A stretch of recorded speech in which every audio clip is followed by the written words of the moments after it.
বাঙালির চিরায়ত উৎসব নববর্ষ। ধর্ম বর্ণ নির্বিশেষে এই উৎসব বাঙালিকে আত্মপরিচয়ের পথ দেখায়। বাংলা নববর্ষের শুরু হয় চৈত্র সংক্রান্তির মেলা থেকেই। বছরের শেষ দিনে নানা আয়োজনের মধ্য দিয়ে বাঙালি পুরাতন বছরকে বিদায় জানায়, আর সেই সাথে রাতের শেষ প্রহর থেকেই প্রস্তুতি শুরু হয় নতুন বছরকে স্বাগত জানানোর। প্রতি বছরই কাব্যগান, চারুশিল্প আর কারুশিল্পের নানা আয়োজনের মধ্য দিয়ে বাঙালি বরণ করে নেয় নতুন বছরকে। এছাড়া 12 মাসের 13 পার্বণের এই দেশে কৃষিভিত্তিক সমাজ ব্যবস্থায় বাঙালি জীবনে রয়েছে নানা বৈচিত্র্যের সম্ভার।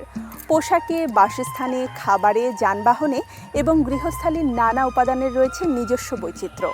প্রিয় দর্শক, আজ আমরা বাঙালির সেই ঐতিহ্যকে ছুঁয়ে যেতে চাই, দেখাতে চাই ঐতিহ্যের বাংলা, বাংলার ঐতিহ্য।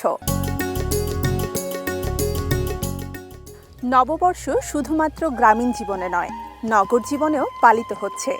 শুরুতেই ফিরে তাকানো যাক নববর্ষ উদযাপনের দিকে। সম্রাট আকবর বাংলায় বাংলা সন প্রবর্তন করেছিলেন 1585 সালে, কিন্তু তা কার্যকর হয়েছিল এর আগে থেকেই। 1556 সালে তিনি সিংহাসনে আরোহণ করেছিলেন। তার সিংহাসনে বসার দিন থেকেই বাংলা সন প্রবর্তনের সূচনা।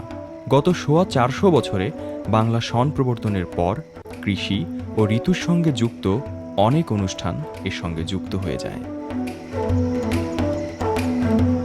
সম্রাট আকবরের সময় খাজনা আদায়ের সুবিধের জন্যে এক কৃষিভিত্তিক একটি দিন ঠিক করেছিলেন, এবং সেটাই শেষ পর্যন্ত কিন্তু বাঙালির জীবনে এটা নববর্ষের দিনে পরিণত হয়েছে। নববর্ষের দিন ব্যবসায়ীরা আগের বছরের হিসেব নিকেশ করেন। সেদিন সবাইকে মিষ্টি দিয়ে আপ্যায়ন করা হয়। শহুরে মধ্যবিত্তরা নিজেরাও শহরের নানা মেলা আর আয়োজনে যোগ দেন। বাংলাদেশের বিভিন্ন আদিবাসীরাও নববর্ষকে বরণ করে নেয় নানা আচার অনুষ্ঠানে। এক্ষেত্রে পার্বত্য অঞ্চলের অধিবাসীদের বর্ষবরণ উৎসব বিশেষ উল্লেখের দাবি রাখে। 60-এর দশক থেকে নাগরিক জীবনে বৈশাখ তার শক্তি নিয়ে যুক্ত হয়। আইয়ুব আমলে রবীন্দ্রসঙ্গীত ও বাঙালি সংস্কৃতিকে আক্রমণ করা হয়। এই সময়ে ছায়ানট নববর্ষ উৎসবের আয়োজন করে রবীন্দ্রনাথের হাত ধরে। ক্রমেই নাগরিকগণ মধ্যবিত্ত বৈশাখের ভোরে ছায়ানটের এই আয়োজনে যায়। সামরিক স্বৈরাচারী শাসনের সময় চারুকলার উদ্যোগে শুরু হয় মঙ্গল শোভাযাত্রা। এই শোভাযাত্রায় নানা অবিচার ও অন্যায়ের বিরুদ্ধে প্রতিবাদের অস্ত্র হিসেবে লোকজ মোটিভ ব্যবহার করা হয়।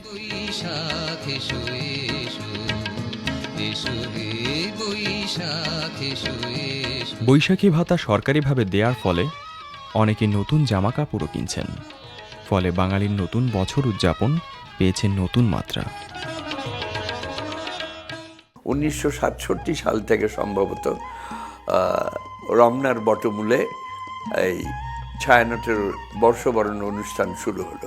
এই সূর্য প্রণাম থেকে তারা অনুষ্ঠান শুরু করতে এবং কয়েক ঘন্টা ধরে অনুষ্ঠান করে শত শত ছেলে মেয়ে তারা ওই বটমূলের যে বেদি তৈরি হয় সেইখানে বসে, এবং আমরা দেখি হাজার হাজার মানুষ, লাখে লাখে মানুষ সেখানে সমবেত হন। এবং আজকে কিন্তু সেটি বাঙালির জীবনের একটি অবশ্য পালনীয় এবং জাতীয় অনুষ্ঠানে পরিণত হয়েছে। গৃহস্থালির উপকরণ হিসেবে শিকা, চালন, ডালা, কুলা এবং কাঁসা ও মাটির তৈরি নানা উপাদান দীর্ঘকাল ধরে আমাদের গ্রামীণ সমাজে ব্যবহৃত হচ্ছে, যা আজও বাঙালির ঐতিহ্য। নাগরিক জীবনেও এর প্রভাব রয়েছে। অনেকেই ঘর সাজানোর জন্য এগুলো ব্যবহার করছেন। বাঁশ ও বেতের সামগ্রী আমাদের নানা প্রয়োজন মিটিয়েছে। কুলা, ডালা আর চালন দিয়ে ঘরের প্রয়োজন মেটায় বাঙালি। আবার এগুলো নানা উৎসবে ব্যবহৃত হয় নতুন এক মাত্রা নিয়ে। বাংলাদেশের সোনালী আঁশ পাট, পাটজাত সামগ্রীও এদেশের গ্রাম ছাড়িয়ে শহরেও জনপ্রিয়তা পেয়েছে। শিকা গ্রামে ব্যবহৃত হতো বিভিন্ন খাবার পাতিল বা কলসিতে রেখে ঝুলিয়ে রাখার জন্য। নানা নকশার এসব শিকা ঘরের সৌন্দর্য বাড়াতে সহায়তা করেছে। এখন অবশ্য নাগরিক জীবনেও বিভিন্ন সাজানো সামগ্রী দিয়ে শিকার সাহায্যে ঘর সাজানো হয়। ইদানিংকালে আমরা দেখছি যে যে নাগরিক সমাজ যারা প্রকৃতি থেকে দূরে সরে এসেছিল বা আমাদের লোক ঐতিহ্য থেকে দূরে সরে এসেছিল, তারা ইদানিংকালে অনেক বেশি এই বাঁশ আর বেত এগুলোর ব্যবহার করছেন। তারা এটা খুব ভালো লক্ষণ। পিতলের তৈরি ঘর সাজানোর নানা উপকরণ ছিল আভিজাত্যের প্রতীক। এখন অবশ্য তা মধ্যবিত্তর ঘরেও প্রবেশ করেছে। একসময় পিতলের কলসি, তৈজসপত্র ব্যবহার করা হতো গৃহস্থালী কাজে, কিন্তু এখন তার স্থানে কাঁচ আর মেলামাইন নির্মিত জিনিস স্থান নিয়েছে। ফলে পিতল নির্মিত তৈজসপত্রের বদলে তা ঘর সাজানোর নানা উপাদানে বদলে গেছে। আমরা আমাদের লোকজ ঐতিহ্যগুলোর মধ্যে দেখেছি আমাদের বিরাট ইন্ডাস্ট্রিয়াল ডেভেলপমেন্ট ঘটেছিল তামা, কাঁসা, পিতল এই সমস্ত তৈজসপত্রের মধ্যে, যেগুলো ক্রেতার অভাবে সেগুলো প্রায় থাকছে না। তো সেই জিনিসগুলোর প্রতিও আমরা দেখছি মানুষের কিছু আকর্ষণ বাড়ছে।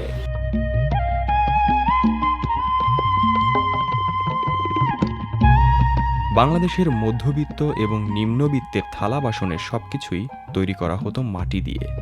মাটির বানানো এসব তৈজসপত্র কুমারেরা তৈরি করে কখনো কখনো নকশা করে দিতেন।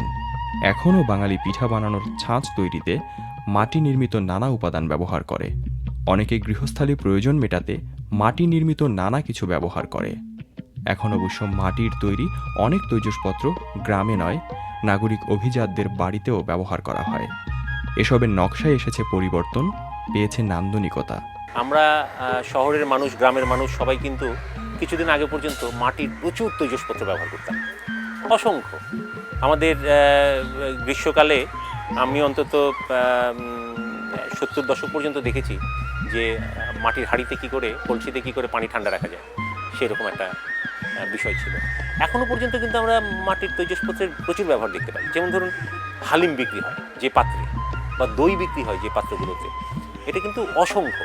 যে আমাদের এই যে নিজস্ব যে ফর্মগুলো আছে, হাঁড়ি পাতিলের নানান কিছুর যে ফর্মগুলো আছে, এবং এই হাঁড়ি পাতিলকে ঘিরে আবার কোন ধরনের রান্না কোন হাঁড়িতে হবে, সেই রান্নারও তো একটা ঐতিহ্য আছে আমাদের। সুতরাং সেগুলোকে লালন করতে পারলে আমরা মনে করব যে আমাদের একটা বিরাট কর্তব্যবোধ আগামী প্রজন্মের জন্য আমরা করে যেতে পারব। বাঙালি ঐতিহ্যের সঙ্গে বাসস্থান এবং পোশাকের সম্পর্ক আছে।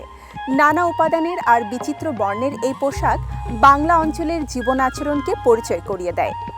বাসভবন নির্মাণের ক্ষেত্রে বলা চলে আমরা একটু বৈচিত্র্য পেয়ে আসি। চলুন দেখে নেওয়া যাক সে ছবি।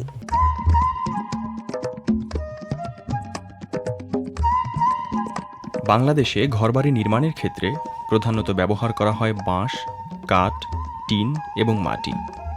কিছু কিছু অঞ্চলে টিনের তৈরি ঘর বেশ জনপ্রিয়।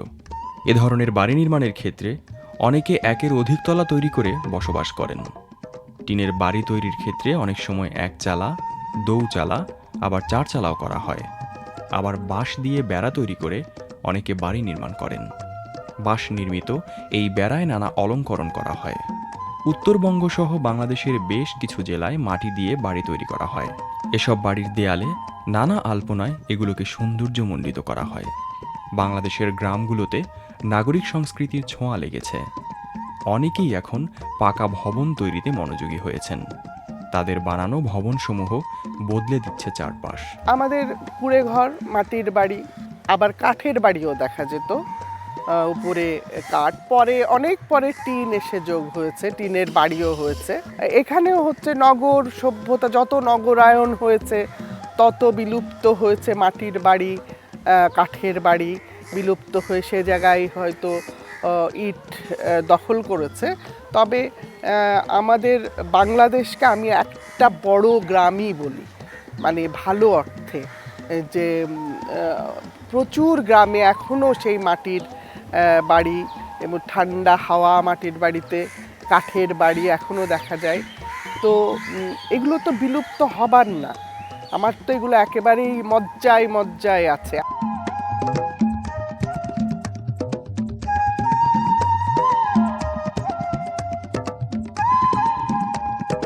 কার্পাস তুলা দিয়ে জামদানি তৈরি করা হয়। বাংলাদেশের ড্যামরা অঞ্চলে এই তাঁতের বিকাশ ঘটেছে। জামদানি দিয়ে শাড়ি, কামিজ, ওড়না, পাঞ্জাবি ও পাগড়ি তৈরি করা হয়। প্রায় 2000 বছর পুরনো এই শিল্প একসময় সারা বিশ্বে জনপ্রিয় ছিল।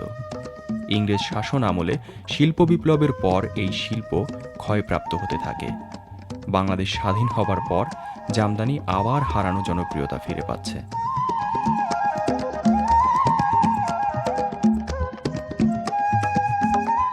খদ্দর কাপড়ের ইতিহাস বেশ সুপ্রাচীন। 6ষ্ঠ শতকে হিউয়েন সাং এবং দ্বাদশ শতকে মার্কো পোলো তাদের ভ্রমণ বর্ণনায় এই কাপড়ের উল্লেখ করেছেন। স্বদেশী আন্দোলনের সময় খদ্দরকে জনপ্রিয় করার জন্য মহাত্মা গান্ধী কুমিল্লা এসেছিলেন। স্বাধীনতার পর পোশাক হিসেবে খদ্দর বেশ জনপ্রিয় হয়েছে।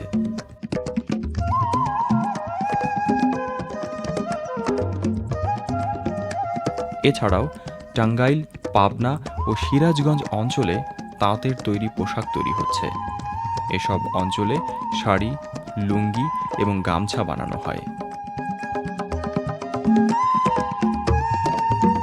একই সঙ্গে বাংলাদেশের আদিবাসীরাও তাঁতে নানা পোশাক তৈরি করছে। তাদের তৈরি পোশাকে উজ্জ্বল রং মুগ্ধ করে ক্রেতা সাধারণকে।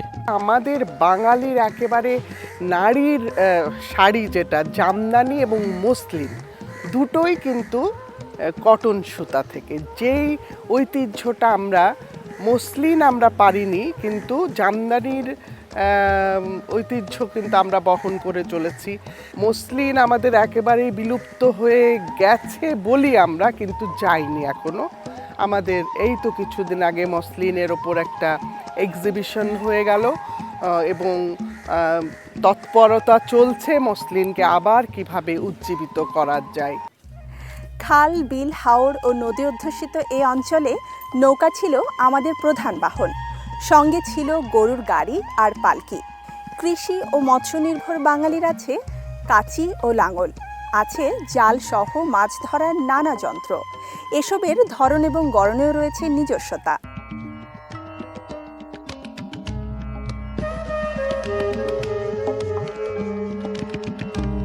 নদীর বুকে মাঝি তার নৌকা নিয়ে চলে বন্দরের পর বন্দরে, গ্রামের পর গ্রামে। এসব নৌকার বাহারি নামও আছে: ডিঙ্গি, সাম্পান, গয়না, কোষা, বালাম, জালি, ঘাসারি, মালাক্ষার, মালখার, মালক্ষার, পালোয়ানি, পানসি, ভেদি, রপ্তানি ইত্যাদি নানা নামে গঠন কাঠামো অনুসারে বিভিন্ন নৌকা বাংলাদেশে দেখা যায়। বাংলাদেশের জনপদ থেকে জনপদের পরিবর্ধন এবং রূপ রূপান্তরের একটা খেলাও আমরা দেখি। বিশেষ করে আমরা উত্তরাঞ্চলে যে ধরনের নৌকা দেখি, দক্ষিণ অঞ্চলে কিংবা পূর্বাঞ্চলে অর্থাৎ রংপুরের নৌকা থেকে আমরা কক্সবাজার কিংবা চট্টগ্রাম অঞ্চলের নৌকার মধ্যে অনেক তফাৎ দেখি। এই তফাৎ একদিকে যেরকম জীবন সংগ্রামের সঙ্গে জড়িত, অন্যদিকে সংশ্লিষ্ট জনপদের জনরুচির সঙ্গেও জড়িত এবং সেই অঞ্চলের আবহাওয়ার সঙ্গেও জড়িত ছিল।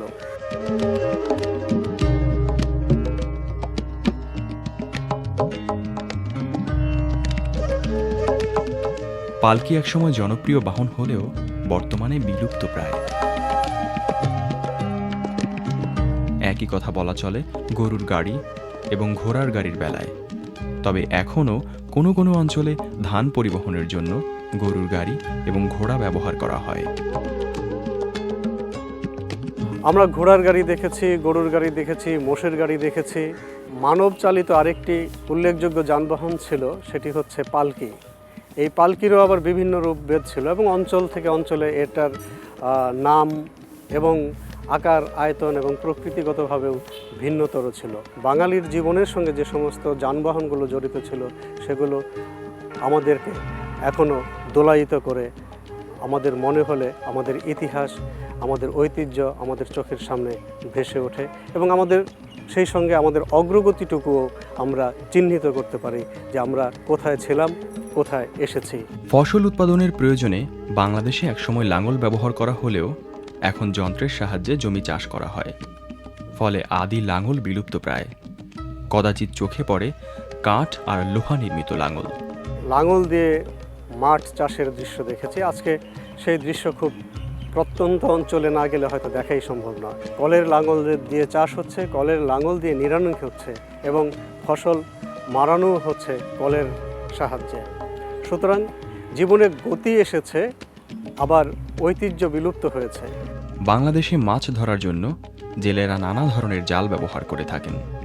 যেসব জাল ব্যবহার করা হয় সেগুলো হলো ছাইন্দা জাল, হাইংলা, খৈরকা, ঝাঁকি জাল, ধর্মজাল, পেনি জাল, কই জাল, ভৈরবী জাল, ভ্যাসাল ইত্যাদি। মাছ ধরার জন্য বাঁশের তৈরি বেশ কিছু যন্ত্র ব্যবহার করা হয়। এর মধ্যে উল্লেখযোগ্য হল পলো, ওচা, চিংড়ি চাই, কইয়া চাই, লেজা চাই, রিঠা চাই, পারান, খাদুইন, বৈচনা, চুঙ্গা, সাগরা, বানা ইত্যাদি। আমরা যদি জেলেদের জীবনযাপনের অবস্থা দেখি, সেখানেও দেখব তাদের মাছ ধরার যন্ত্রপাতির ক্ষেত্রে বা মাছ ধরার দ্রব্যাদির ক্ষেত্রে এসেছে পরিবর্তন। তারাও যন্ত্রনির্ভর হয়ে গেছে।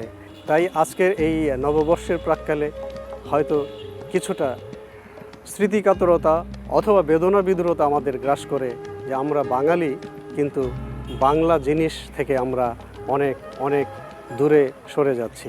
বিনোদনপ্রিয় বাঙালির লোকসংস্কৃতির ভাণ্ডার এত বৈচিত্র্যপূর্ণ আর সমৃদ্ধ যে তা আজ শুধুমাত্র বাঙালির নয়, সারা বিশ্বের সম্পদ রূপে গ্রাহ্য।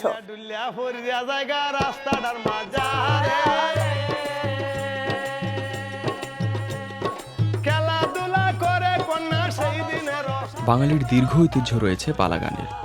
বিশেষত বৃহত্তর ময়মনসিংহ অঞ্চলে পালা গান এখনও জনপ্রিয়। এখানে পরিবেশনাকারী তার চাদরকে প্রধান উপাদান করে তোলেন। কখনো একে শাড়ি, কখনো মাথার মুকুট হিসেবে ব্যবহার করেন। গায়নের আরেকটি উপাদান থাকে, আর সেটা হলো বালিশ।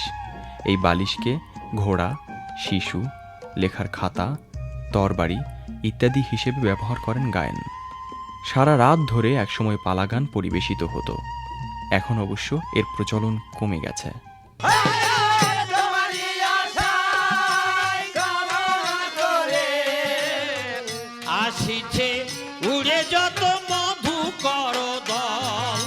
আমাদের গ্রামীণ জীবনে বা আমাদের ঐতিহ্যে, যে ঐতিহ্যিক বাংলাদেশ, সেই বাংলাদেশে আমরা দেখি চৈত্র সংক্রান্তি নিয়ে নানান রকম অনুষ্ঠানের খবর পাই আমরা।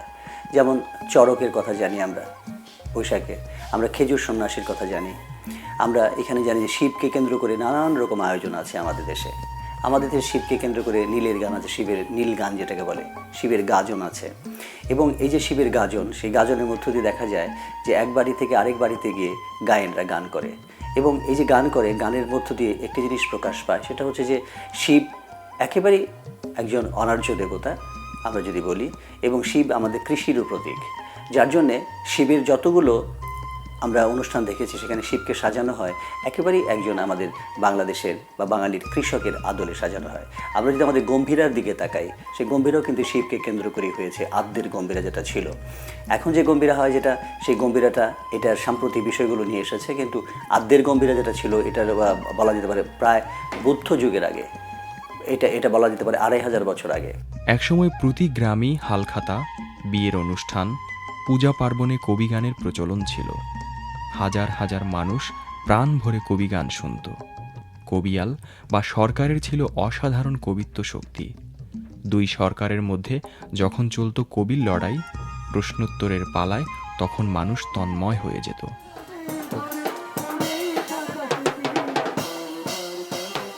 হাজার বছর ধরে বাংলা অঞ্চলে পুতুল নাচের প্রচলন ছিল।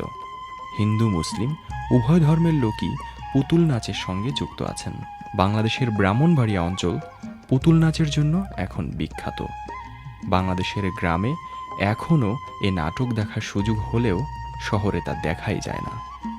ধর্ম আর পুরাণ নিয়ে একসময় পুতুল নাচ পরিবেশিত হলেও এখন শিক্ষামূলক নানা বিষয় এসেছে পুতুল নাচে। আমরা সংযাত্রার কথা জানি, যে সঙ্গের মধ্য দিয়ে আমরা দেখি যে বিশেষ করে বৈশাখকে কেন্দ্র করে যে সংগুলো হয়, সে সং সারা বছরই হয়, কিন্তু তার মধ্যে আমরা দেখি যে একের সাম্প্রতিক বিষয়গুলো তারা সাধারণভাবে তুলে ধরে। অষ্টক গানের মধ্যে আমরা দেখি যে কৃষ্ণকে কেন্দ্র করে অষ্টক গান হয়। আমরা যে কোনো লীলা যাত্রার কথা যদি জানি, আমরা সেই লীলা রামলীলা হতে পারে, কৃষ্ণলীলা হতে পারে। এই সমস্ত লীলা গানের পাশাপাশি আমরা যদি গাজীর গানের দিকে আসি, যে একটা মুসলিম ফেস্টিভ্যালকে কেন্দ্র করে বা মুসলমানদের জীবনকে কেন্দ্র করে গাজী উদ্ভব হয়েছে। গাজী পীর, সত্য পীরের আদলে গাজী পীর তৈরি হয়েছে। সেই গাজী এমনভাবে বাঙালির জীবনে যোগ হয়েছে যে সেখান থেকে তারা বেরোতে পারে না। যত মানত, যত রকম কল্যাণকর কোনো কিছু হয়, সে প্রার্থনার দিক থেকে তারা গাজীর গানকে আয়োজন করে থাকে নিজেদের বাড়ির উঠোনে।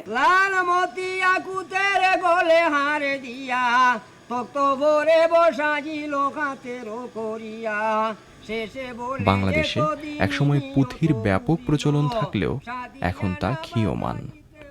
প্রেম, বিরহ, জন্ম, মৃত্যু, ভাগ্যের উত্থান পতন, দ্বন্দ্ব বিগ্রহ এসব মিলে পুঁথি যেন একটা জগৎ তৈরি করে। এখানে স্থান, কাল, পাত্র প্রধান হয়। পাঠকের কণ্ঠে কখনো স্বর্গ, কখনো নরক প্রধান হয়ে যায়। এছাড়াও বাংলার আনাচে কানাচে নানা লোকগান ও লোকনাট্য প্রচলিত। ঘাটু গান, জারি গান, সারি গান, ধামাইল, ভাটিয়ালি, উড়ি গান, গাজির গান, একদিল গান, সংযাত্রা ইত্যাদি এখনও আসরে আসরে পরিবেশিত হয়। মনসাকে দেবী মনসাকে কেন্দ্র করে আমাদের দেশে নানান রকম ফর্মের পরিচয় পাই আমরা সেখানে পদ্মার নাচন পাই, পদ্মার লাচারি পাই, হাস্তর গান পাই, আমরা সেখানে বেহুলার ভাসান পাই, এই যে বেহুলার গীত পাই বা মনসার গীত পাই, রয়ানী যাত্রার নাম পাই আমরা বরিশাল অঞ্চলে যেগুলো হয়, বিশ্বহরি পাই আমরা দিনাজপুর অঞ্চলে বিশ্বহরির পালা পাই। এই যে বিভিন্ন রকম পালা পাই এগুলো মনসাকে কেন্দ্র করে। ফলে আমাদের সংস্কৃতির প্রকাশের জন্যে বৈশাখ গুরুত্বপূর্ণ হয়ে ওঠে। সব মাসেই গানগুলো হয়, কিন্তু বৈশাখ যখন আসে তখন যেন বাঙালি ওই জায়গাটায় প্রবেশ করতে চায় যে জায়গাটা তারা হাজার হাজার বছর ধরে লালন করে আসছে। বাঙালি তার আপন সংস্কৃতিকে টিকিয়ে রাখছে সভ্যতার সঙ্গে পাল্লা দিয়ে। আমাদের ঋদ্ধ ঐতিহ্য সুযোগ দেয় সোজা হয়ে দাঁড়ানোর। বাংলা ও বাঙালির এই সংস্কৃতিকে রক্ষা করার দায়িত্ব আমাদের সকলের। নতুন বছর আমাদের জন্য মঙ্গলের বার্তা নিয়ে এসেছে। পুরোটা বছর যেন আনন্দে যায়। আমাদের সকল দুঃখ বেদনা এবং যন্ত্রণা থেকে আমরা যেন মুক্তি পাই, এই আশায় আজকের মতো বিদায় নিচ্ছি।